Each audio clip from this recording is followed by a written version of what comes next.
पुन्हा एकदा नमस्कार सर्वांना. रणजित पाटील ऑफिशियल या युट्यूब चॅनलमध्ये तुम्हा सर्वांचं मनपूर्वक हार्दिक स्वागत आहे.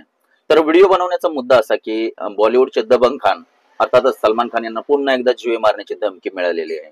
जसे की आपल्याला माहितच आहे की वर्ली ट्रॅफिक विभागाच्या व्हॉट्सअप क्रमांकावर अज्ञात व्यक्तीकडून एक संदेश प्राप्त झाला आहे की ज्याच्यामध्ये तिने असं म्हटलेलं आहे की सलमान खानला पुन्हा एकदा आम्ही घरात घुसून जीवे मारू किंवा सलमान खानची कार बॉम्बने उडवून देऊ. या प्रकरणी वर्ली पोलिसांनी अज्ञात व्यक्तीच्या विरोधात गुन्हा दाखल करण्याची प्रक्रिया सुरू केली आहे व गुन्हा दाखल सुद्धा केलेला आहे. तसंच ही धमकी बिश्नोई गँगच्या संदर्भात आहे की नाही याची अजून पुष्टी झालेली नाही. सदर चौकशी पोलीस करत आहेत. तसंच या प्रकरणी सलमान खानना यापूर्वी देखील अनेक वेळा धमक्याचे फोन किंवा मेसेज आलेले आहेत.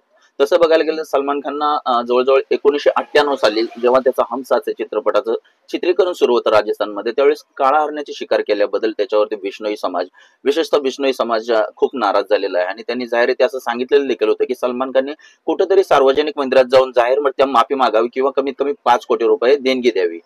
तसंच सलमान खानला ऑक्टोबर 2024 रोजी 2 कोटी रुपयाच्या खंडणीची पुन्हा एकदा धमकी देण्यात आलेली होती. या प्रकरणी सदर पोलीस चौकशी करत असतानाच आता ही ताजी धमकी त्याला आलेली आहे. अशातच सलमान खानला येणाऱ्या धमक्यामुळे त्याच्या घराच्या बाहेर जो पोलीस बंदोबस्त आहे गॅलेक्सी अपार्टमेंटच्या बाहेर तो खूप प्रमाणात वाढवण्यात आले.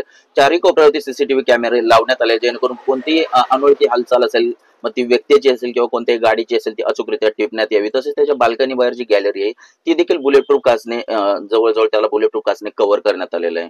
कारण सलमान खानच्या विरोधात मुंबई पोलीस अतिशय सतर्क झाले असून सलमान खानच्या संपूर्ण सुरक्षेची जबाबदारी मुंबई पोलिसांवरती आलेली असून सलमान खानला सध्या Y+ दर्जाची सुरक्षा देण्यात आलेली. तसंच सिकंदर चित्रपटाचं ज्यावेळेस प्रमोशन सुरू होतं त्यावेळेस सलमान खान या धमक्यावरती प्रतिक्रिया देताना असं म्हटलं होतं की भगवान और अल्लाह सब ऊपर है, जिसमें जितनी उम्र जिसकी लिखी है बस उतनी लिखी है और इतना सारा तामझाम साथ में लेके चलने में बड़ी तकलीफ होती, असं सलमान खानचं यावरती म्हणणं होतं. तर बघूया आपण मुंबई पोलीस कशा प्रकारे सलमान खानच्या सुरक्षेची जबाबदारी पार पाडतात आणि लवकरात लवकर ज्यांनी कोणी त्याला धमकी दिली त्याला कशा प्रकारे त्याचा शोध लावतात. अशाच प्रकारचे व्हिडिओ पाहण्यासाठी आपल्या चॅनलला सबस्क्राईब करा, लाईक करा, शेअर करा. धन्यवाद.